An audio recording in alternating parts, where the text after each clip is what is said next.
Friends, स्वागत है आप लोग का एनसीईआरटी जोन में। क्लास 9th का हम लोग क्वेश्चन आंसर डिस्कस करें साइंस का। इसमें हम लोग 10th चैप्टर तक डिस्कस कर चुके हैं, 11th चैप्टर डिस्कस कर रहे हैं जिस चैप्टर का नाम है वर्क, एनर्जी एंड पावर। तो पिछले वीडियो में मैंने पहले बेसिक बताया था, मैं एक बारी और रिवाइज करवा दूँ उसको, फिर हम क्वेश्चन नंबर डिस्कस करेंगे। क्योंकि अभी तक हम अंदर का सारा क्वेश्चन डिस्कस कर चुके हैं, जो चैप्टर के अंदर का क्वेश्चन है उसको सारा डिस्कस कर चुके हैं। अब 21 क्वेश्चन जो एक्सरसाइज है उसको हमें डिस्कस करना है। लेकिन उससे पहले मैं एक दो चीज़ आपको बता दूँ। 3 टॉपिक है मेनली, एक है वर्क, एक है एनर्जी, एक है पावर। वर्क का मतलब होता है सिंपल, कोई साइंस के डेफिनेशन में काम तभी बोला जाता है जब दो चीज़ अप्लाई होता है। एक होता है फोर्स, आप अप्लाई करते हो, और जिस डायरेक्शन में फोर्स अप्लाई करते हो डिस्प्लेसमेंट भी उसी डायरेक्शन में होना चाहिए। जैसे आपने इधर धक्का मारा और ये नीचे गिर गया, तो आपके धक्के मारने से नीचे नहीं गिरा, आपके धक्का तो इधर मारे तो इधर आना चाहिए था ना। तो अगर आपके कारण यहाँ से यहाँ शिफ्ट हो गया धक्का के कारण, तो आपने काम किया है। नीचे गिरा तो आपका काम नहीं है, ये किसी और फोर्स के कारण नीचे गिरा होगा। क्लियर? ये ग्रेविटेशनल फोर्स के कारण नीचे गिरा होगा। तो वर्क का डेफिनेशन हम देख लिया।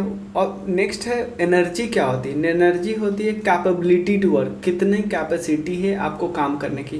तो इसीलिए वर्क, जितने आपके पास एनर्जी होगी उतना आप काम कर पाओगे। यानी दोनों के जो यूनिट होते हैं वो सेम होते हैं, जूल जूल। क्योंकि जितना जूल एनर्जी आपके पास है उतना जूल आप एनर्जी कंज्यूम कर सकते हो काम करने में। अब होते हैं पावर। पावर होते हैं कि वर्क का रेट क्या है, मतलब rate of doing work. Rate of doing work मतलब वर्क डिवाइडेड बाय टाइम, किस रेस्पेक्ट में कितना जल्दी जल्दी करते हो, हम वो समझ जाएंगे। अगर आप बहुत जल्दी जल्दी काम करते हो तो हम समझ जाएंगे आप में बहुत ज़्यादा पावर है। तो अब चलिए डिस्कस करते हैं। यही सब यूज होगा हमारे आने वाले क्वेश्चन में, तो ध्यान रखते हैं।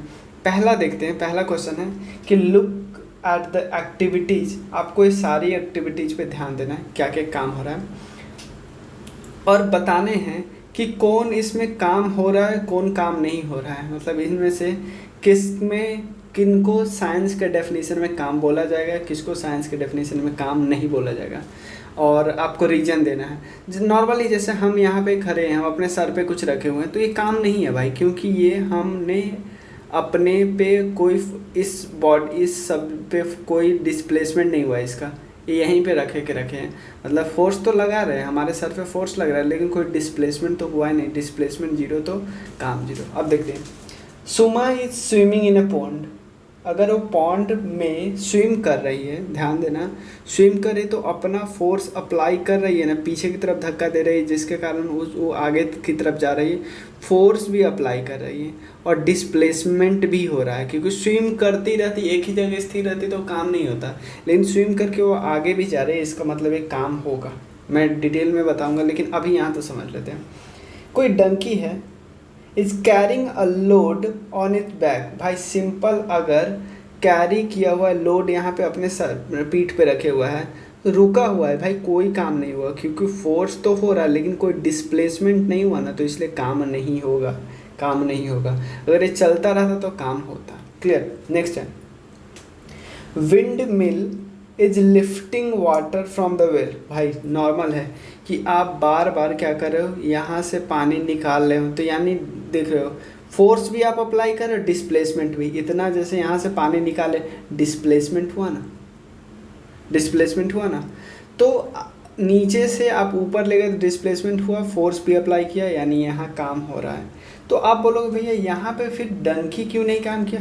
भाई डंकी खुद, जो डंकी है खुद सामान नीचे से उठा के अपने पीठ पे नहीं रखा, हमने पहले से ही जूम कर लिया कि उस पे पीठ पे सामान ऑलरेडी किसी ने रख दिया है, सामान रख दिया। अब वो चलेगा तभी ना काम होगा, रुका हुआ है, कोई काम नहीं हो रहा है। तो क्लियर है, थर्ड में काम होगा, तो समझ गए। Fourth, a green plant is carrying out. भाई अगर पत्ती फोटोसिंथेसिस करके खाना बनाएगी तो कोई काम हुआ? भाई साइंस के डेफिनेशन में कोई काम नहीं बोला जाए, क्योंकि ग्रीन लीव्स का डिस्प्लेसमेंट नहीं हुआ है। क्लियर है ना, डिस्प्लेसमेंट नहीं हुआ तो ये भी काम नहीं माना जाएगा।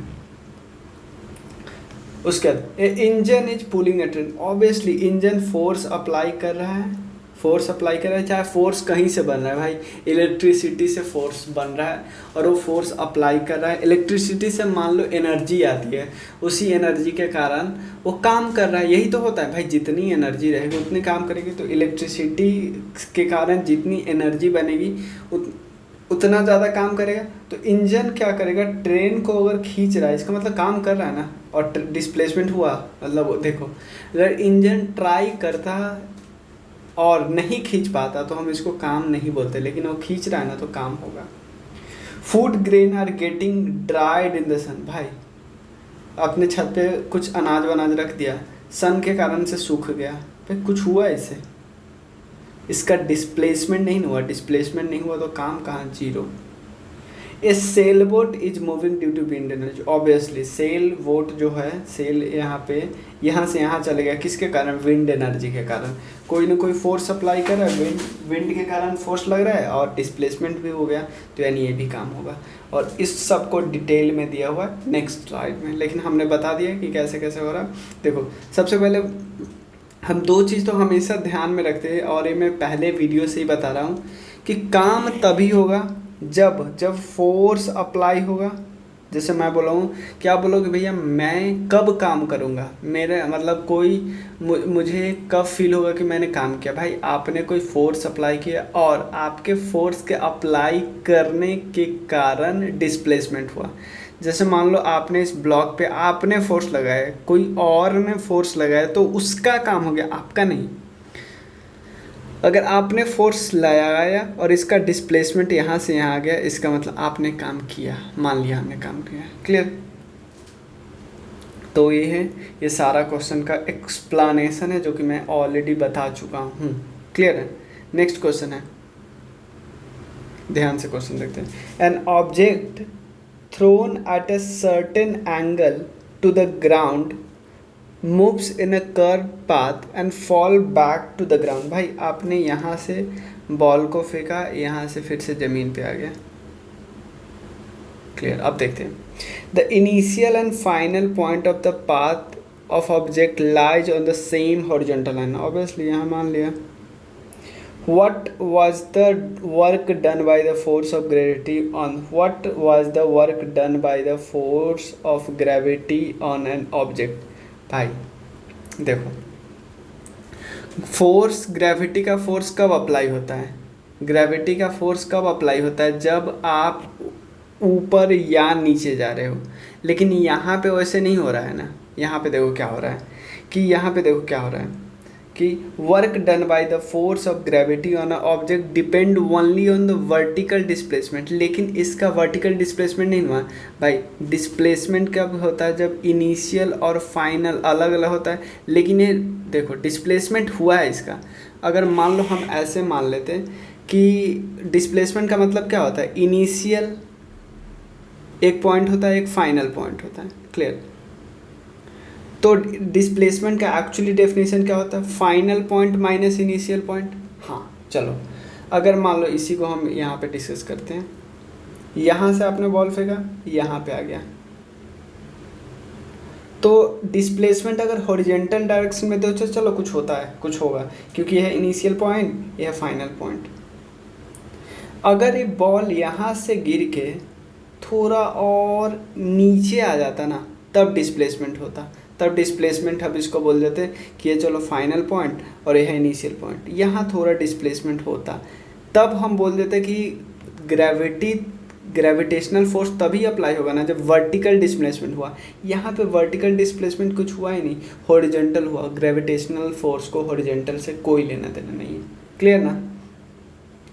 तो इसीलिए जो फोर्स होती है, ग्रेविटेशनल फोर्स होती है, ग्रेविटेशनल फोर्स होती है, उसका डेफिनेशन क्या होता है, ग्रेविटेशन फोर्स जो वर्क करती है उसका डेफिनेशन होता है वर्क इक्वल टू होता है फोर्स इनटू डिस्प्लेसमेंट होता है ना। तो फोर्स क्या होता है, mg। फोर्स यहाँ पे अप्लाई ग्रेविटेशन यही ना करता है, m mass into gravitation into जो डिस्प्लेसमेंट होता है h। लेकिन कोई वर्टिकल डिस्प्लेसमेंट हुआ ही नहीं, तो h का वैल्यू जीरो होगा ना, क्योंकि हॉरिजॉन्टल डिस्प्लेसमेंट हुआ, यहाँ से ऑब्जेक्ट जाके ऐसे ऐसे ऐसे गिर गया। क्लियर है ना? तो work done by gravity on this given object is 0 joule. Clear है ना? मतलब बॉल तो आप बोलोगे कि फिर किसने काम किया जिसके कारण बॉल यहाँ, भाई आपने, आपका काम है यहाँ पे। ग्रेविटेशन ने कुछ नहीं किया, आपने काम किया, आपके कारण ये बॉल यहाँ से यहाँ आया। क्लियर। नेक्स्ट है, a battery lights a bulb, describe the energy change involve in the process. आपको बताना है बैटरी के कारण, बैटरी के कारण आपने बल्ब जला लिया। अबे हुआ कैसे भाई? सिंपल है कि बल्ब आप जलाते हो, बल्ब जो बल्ब को आप कनेक्ट, जैसे बैटरी है, बैटरी में बल्ब को कनेक्ट करते हो। क्लियर है? बल्ब है तो इस बैटरी में तो क्या होगा, केमिकल एनर्जी होता है, केमिकल एनर्जी कन्वर्ट हो जाता है, ये इलेक्ट्रिकल एनर्जी में कन्वर्ट हो जाता है, और इलेक्ट्रिकल एनर्जी में कन्वर्ट होगा। अब क्योंकि बल्ब को केमिकल एनर्जी नहीं चाहिए, क्योंकि वो केमिकल एनर्जी डायरेक्टली नहीं ले सकता। अगर लाइट बल्ब तब तक नहीं जल सकता जब तक वो केमिकल एनर्जी इलेक्ट्रिकल एनर्जी में कन्वर्ट नहीं हो जाए। केमिकल एनर्जी इलेक्ट्रिकल एनर्जी में कन्वर्ट हो जाता है। वो इलेक्ट्रिकल एनर्जी जब लाइट को देते हैं तो लाइट खुद जलता भी है और खुद हीट भी रिलीज करता है। तो यानी कि इलेक्ट्रिकल एनर्जी कन्वर्ट हो जाता है लाइट में, जलने में, और कुछ हीट, क्योंकि हमें बल्ब कभी कभी गर्म दिखता है ना, गर्म टच करने पर गर्म लगता है, इसके कारण हीट एनर्जी का कारण होता है। तो यानी सिर्फ, यानी जितनी आपकी इलेक्ट्रिसिटी होगी तभी तो हम बोलते हैं भाई कौन सा लाइट ज़्यादा एफिशिएंट होगा, भाई वो वाला जो हीट एनर्जी कम से कम रिलीज करे। तभी तो हम CFL यूज करते हैं, क्योंकि अगर पहले वाले जो पीले वाले बल्ब होते तो बहुत ज़्यादा आपका इसमें खपत हो जाता है, हीट में। तो यानी लाइट के लिए एनर्जी कम बचती थी ना, लाइट के लिए एनर्जी कम बचती थी, वेस्टेज ज़्यादा होता था। क्लियर है? नेक्स्ट क्वेश्चन है,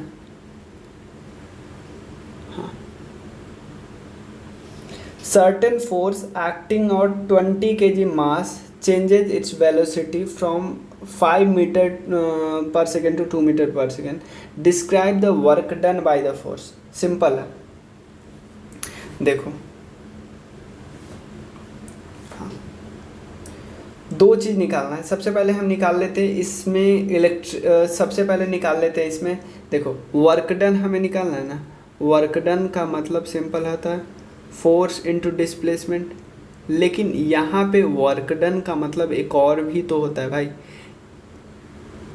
एनर्जी कंजम्पशन। यानी जितना भाई एनर्जी आपके पास रहेगा उतना वर्क किए होगा ना।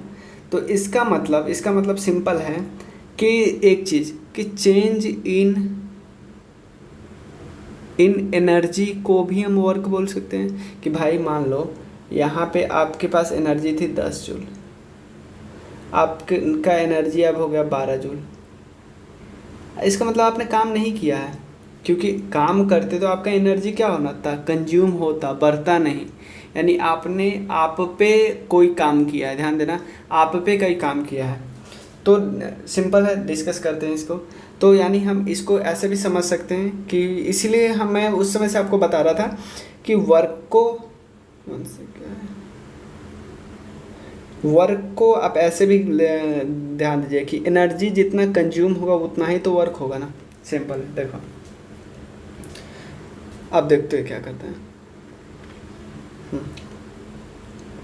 एक गाड़ी थी, मान लो एक गाड़ी थी, वो चल रही थी पहले 5 मीटर पर सेकंड से। अब आपने ऑब्वियसली कुछ ना कुछ फोर्स लगा के रोकने का ट्राई किया, तभी तो भाई इसकी स्पीड अब 2 मीटर पर सेकंड है। ये तो नॉर्मल बात है, हमें पता चल जानी चाहिए। क्लियर है ना? तो इसकी एनर्जी पहले कितनी थी, इस गाड़ी की एनर्जी पहले कितनी थी, इस फार्मूला से नहीं निकाला हो, क्योंकि किसी में जब वेलोसिटी होती है तो उसमें काइनेटिक एनर्जी होती है। तो इसकी काइनेटिक एनर्जी स्टार्टिंग में कितनी थी, स्टार्टिंग में जब चल रही थी हमारे फोर्स लगाने से पहले, तो ½ mv², इससे क्या हो जाएगा 250 जूल। क्लियर है ना? ½ m कितना है, मास है 22, और 5 का स्क्वायर क्या है 25, तो 20, 2 दाएँ 20 और 250, 225 × 10 250। आपके फोर्स लगाने के बाद आप कितनी रही 40 हो गई। इसका मतलब आपके फोर्स अप्लाई करने के कारण कितना कितना इसमें इसके एनर्जी में कितना चेंज आया, पहले था 250 अब 40 हो गया। इसीलिए इसका मतलब है 210 जूल आपने फोर्स लगाया है किस पर, इस पर्टिकुलर गाड़ी पे, अपोजिट साइड से। अपोजिट साइड से साइन से पता चल रहा है ना, साइन से पता चल रहा है कि क्या आपने अपोजिट साइड से फोर्स, भाई सेम साइड से फोर्स लगाते तो 5 के अलावे 8 हो जाता ना, 5 के अलावे 7 8 हो जाता, कुछ भी हो जाता, लेकिन सेम साइड से गाड़ी चल रही है, आपने अपोजिट साइड से फोर्स लगाया। इसका मतलब क्या होगा कि आपने काम तो किया है लेकिन अपोजिट साइड से किया है गाड़ी को रोकने के लिए। तो यही है फोर्स या वर्क डन, या एनर्जी, हम दो लोग बोलते हैं ना, दोनों सेम है। क्लियर है ना। तो ये साइन ये इंडिकेट करता है कि फोर्स जो एक्ट किए हो अपोजिट डायरेक्शन में किए हो। इसमें कोई प्रॉब्लम नहीं है। नेक्स्ट क्वेश्चन देखते हैं। अब मास 10 केजी का है, एक पॉइंट ए पे ऑन अ टेबल, एक टेबल है यहाँ पे है, ए पॉइंट है, 10 केजी का मास है। It move to a point B if the line joining A and B is horizontal. Obviously यहाँ से बी कोई पॉइंट है, हाँ कितना, हाँ। What is work done by on object by the gravitational force. भाई ग्रेविटेशनल फोर्स के लिए तो एक ही चीज़ बताया मैंने कि वर्टिकल डिस्प्लेसमेंट हो रहा है तो बोलो, नहीं तो नहीं, क्योंकि वर्क डन अगर हम निकालते हैं ग्रेविटेशनल फोर्स पे तो क्या होता है, फोर्स इंटू डिस्प्लेसमेंट, डी बोले, फोर्स क्या होता है एम जी, इंटू डिस्प्लेसमेंट क्या होता है एच, जो कि वर्टिकल डिस्प्लेसमेंट देखते हैं कि ऊपर नीचे आया कि नहीं, एम जी छोड़ो, एच ही 0 है कि वर्टिकल डिस्प्लेसमेंट हुआ। यहाँ पे बता रहा है ना कि ए और बी कहाँ है, ओरिजेंटल एक लाइन पे है, तो एच 0 हुआ ना, तो यानी यहाँ से कितना काम हो रहा है, ग्रेविटेशनल फोर्स के कारण कितना वर्क डन हो रहा है, भाई 0, आपने कुछ काम नहीं किया।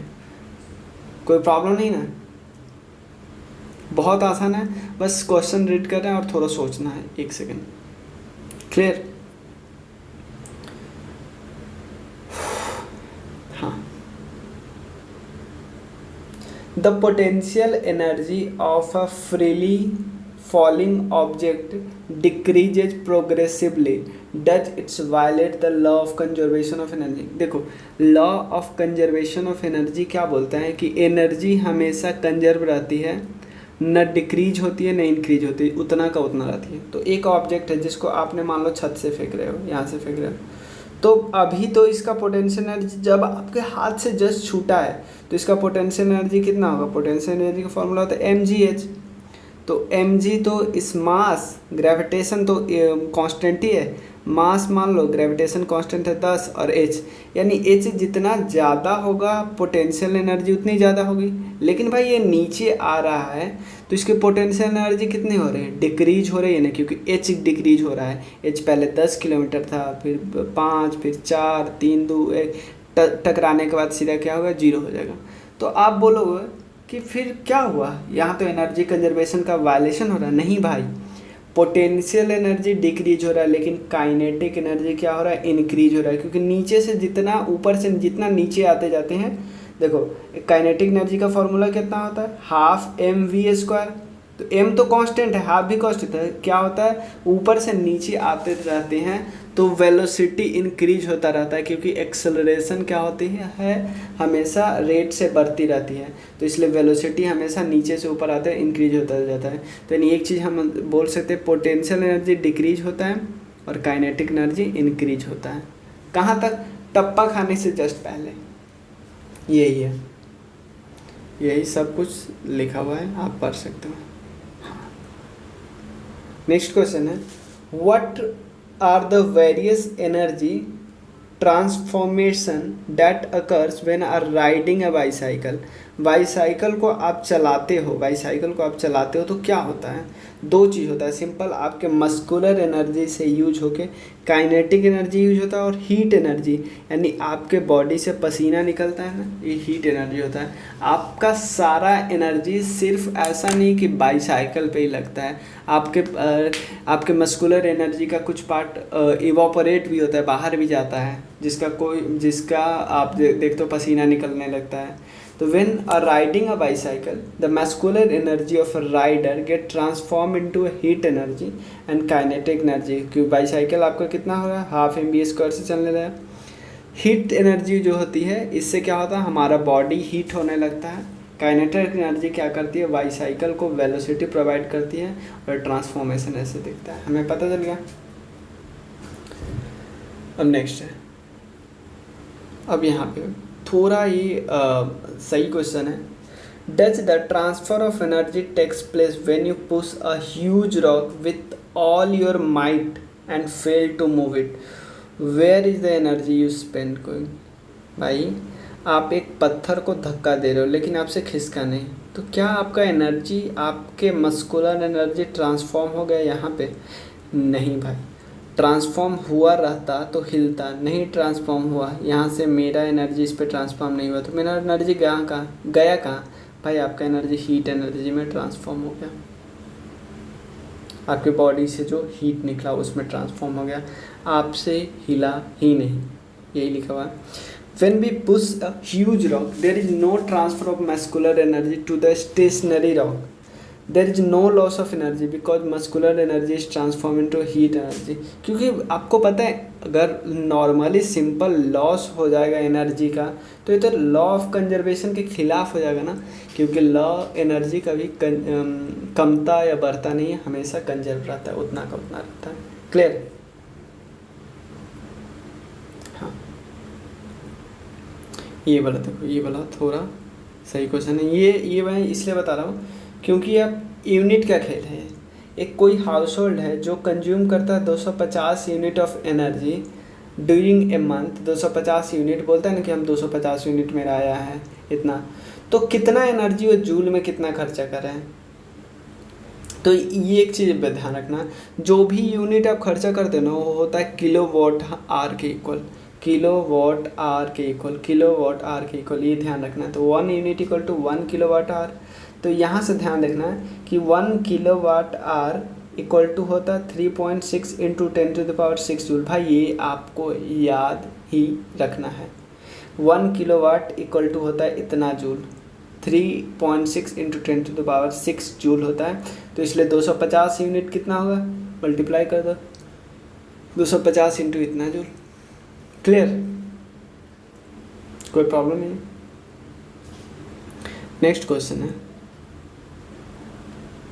हाँ, an object of mass 40 kg, उसको raise to a height of 5 metre above the ground. Okay, नीचे से ऊपर करें।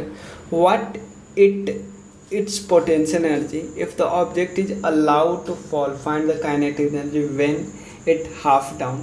भाई देखो, आपने इस ऑब्जेक्ट को 5 मीटर ऊपर रख दिया है, क्लियर। अब आपको फ्री फॉल करवाना है, फ्री फॉल करवाना है। तो यानी जब आप गिराने वाले थे, जस्ट गिराए थे, तो उस समय इसका पोटेंशियल एनर्जी क्या रहा होगा? पोटेंशियल एनर्जी इक्वल टू होता है mgh। m कितना था 40 इंटू जी क्या है 10 इंटू h कितना है, हाइट क्या है 5, तो मल्टीप्लाई करो 40 400 और 405 2000। क्लियर है? नहीं, यहाँ पे जी लिए है 9.8, तो 40 इंटू 9.8 इंटू 9.8 इंटू 5 करोगे तो कितना आ जाएगा? ये आता है 1960 जूल के इक्वल आता है। तो यानी जब आप हाथ से गिरा रहे थे, बस गिरा रहे थे, तो उसमें पोटेंशियल एनर्जी इसका इतना था 1960। आधे रास्ते पे आएगा, मैं आपको बता चुका हूँ, जैसे नीचे नीचे आता रहेगा पोटेंशियल एनर्जी क्या होता जाएगा, घटता जाएगा, और काइनेटिक एनर्जी कैसा होता है, बढ़ता जाएगा। और एक चीज़ बता दूँ, जब हाफ वे पे आएगा तो पोटेंशियल एनर्जी क्या हो जाएगा, आधा हो गया रहेगा, और काइनेटिक एनर्जी भी आधा आधा हो गया है। तो यहाँ पे जो होंगे वो 50-50% हो जाएंगे। और जैसे ही इस पॉइंट पे आएगा, जब टकराने वाला होता है, जस्ट टप्पा खाने से जस्ट पहले, काइनेटिक एनर्जी कितना हो जाएगा 1960, और पोटेंशियल एनर्जी क्या हो जाएगा 0 हो जाएगा। क्लियर है ना? तो हाफ वे पे क्या होगा, काइनेटिक एनर्जी आधा हो जाएगा, पोटेंशियल एनर्जी आधा हो जाएगा। क्लियर है? At this point, the object has a equal amount of potential and kinetic energy. This is due to the law of conservation of energy. Hence, halfway down, the kinetic energy of object will be इतना। Clear है? इसमें कोई problem नहीं है। हाँ, देखो simple है, ध्यान देना। What is the work done by the force of gravity on a satellite moving round the earth? भाई ये अर्थ है, अर्थ के अराउंड अगर घूम रहा है सैटेलाइट, चारों तरफ घूम रहा है, अब ये जूम करो तो ग्रेविटी के द्वारा कितना वर्क डन हो रहा है। भाई क्या ये सैटेलाइट ऐसे ऐसे मूव करता है, वर्टिकल डिस्प्लेसमेंट होता है? तो अब बोलोगे नहीं भैया ये तो सिर्फ हॉरिजॉन्टल डिस्प्लेसमेंट होता है, बस भले ही डायरेक्शन अलग हो। तो वर्टिकल डिस्प्लेसमेंट हुआ ही नहीं तो काहे का work done bye gravitation force हुआ ही नहीं? तो सिंपल है, work done gravitation force of gravity के द्वारा 0 होता है, नॉर्मल है ना। तो इस सिंपल है, मैं बता चुका हूँ इसको। ये मैं बार बार इसलिए रखता हूँ कि आप ध्यान में आ जाए, इसको भूलो मत कि वर्क डन तभी होता है, क्योंकि ये सिंपल बोल सकता है कि आप कंडीशन बताओ, तो क्योंकि ये क्वेश्चन आ भी सकता है, सिंपल आ सकता है 1 नंबर 2 नंबर वाले में, और नहीं तो इसको ध्यान तो रखना ही है क्योंकि हर क्वेश्चन में यूज हो रहा है कि डिस्प्लेसमेंट का डायरेक्शन, क्योंकि अगर ग्रेविटेशनल फोर्स अप्लाई हो रही है तो इसका डिस्प्लेसमेंट वर्टिकली होना चाहिए था ना, नहीं डिस्प्लेसमेंट वर्टिकली हो रहा है, इसका मतलब क्या ग्रेविटेशन के द्वारा कोई काम किया ही नहीं जा रहा है। क्लियर है ना। अब कौन सा क्वेश्चन है? हाँ, can there is a displacement of an object in an absence of any force acting on it? Think, मतलब क्या ऐसा हो सकता है कि किसी ऑब्जेक्ट का डिस्प्लेसमेंट हो, ऑब्जेक्ट का डिस्प्लेसमेंट हो और ऑब्जेक्ट का डिस्प्लेसमेंट हो लेकिन उस पर कोई फोर्स अप्लाई किया ही नहीं हो? तो ऐसा हो सकता है जैसे नॉर्मली कोई यूनिफॉर्मली मूविंग ऑब्जेक्ट है, कोई ऑब्जेक्ट चल ही रहा है, मतलब कोई 2 मीटर पर सेकेंड से चल रहा है, बहुत पहले से चल रहा है। तो जैसे सैटेलाइट की बात करें तो सैटेलाइट पे डिस्प्लेसमेंट तो हो रहा है, लेकिन सैटेलाइट पे कोई फोर्स, एक्स्ट्रा फोर्स थोड़ी लग रहा है, आउटसाइडर फोर्स थोड़ी सैटेलाइट पे लग रहा है। इसका मतलब कोई यूनिफॉर्मली मूविंग ऑब्जेक्ट है तो ऑब्वियसली कांस्टेंट वेलोसिटी से चल रही है, तो उस पर नेट फोर्स कोई अप्लाई किया ही नहीं जा रहा है। तो नेट फोर्स कोई अगर 0 है, नेट फोर्स 0 है, इसका मतलब क्या हो रहा है? डिस्प्लेसमेंट तो हो ही रहा है लेकिन नेट फोर्स नहीं लग रहा है। तो 2 कंडीशन था ना, कंडीशन वर्क डन के लिए 2 कंडीशन था, एक था नेट फोर्स अप्लाई हो रहा है तो, और दूसरा डिस्प्लेसमेंट हो रहा है फोर्स के डायरेक्शन में ही। तो यहाँ पे क्या हो रहा है? डिस्प्लेसमेंट तो हो रहा है भाई, डिस्प्लेसमेंट हो रहा है लेकिन कोई काम नहीं हो रहा है, मतलब कोई नेट डिस्प्लेसमेंट हो रहा है लेकिन नेट फोर्स नहीं लग रहा है। तो नेट फोर्स नहीं लग रहा है, इससे के कारण हम ऐसा बोल सकते हैं कि यहाँ पे क्या हो रहा है? डिस्प्लेसमेंट होने के बावजूद भी बिना कोई फोर्स के भी डिस्प्लेसमेंट हो रहा है। क्लियर है ना। नेक्स्ट है ओके, ये तो सिंपल है, बहुत आसान है। आप अपने सर पे रखे रहो बंडल, 30 मिनट क्या 30 दिन तक रखोगे, अगर भले ही थक जाओ, हिल तो रहे नहीं हो, काहे का काम। सिंपल है ना, कोई प्रॉब्लम नहीं है ना। और इसके बाद जो क्वेश्चन बचता है कितना, हाँ इसके बाद क्वेश्चन बचता है कितना, 14, 15, 16, 17, 18, 19, 20, 21, 2, 4, 6, 8 क्वेश्चन है। 8 क्वेश्चन नेक्स्ट वीडियो के लिए रहने देते हैं।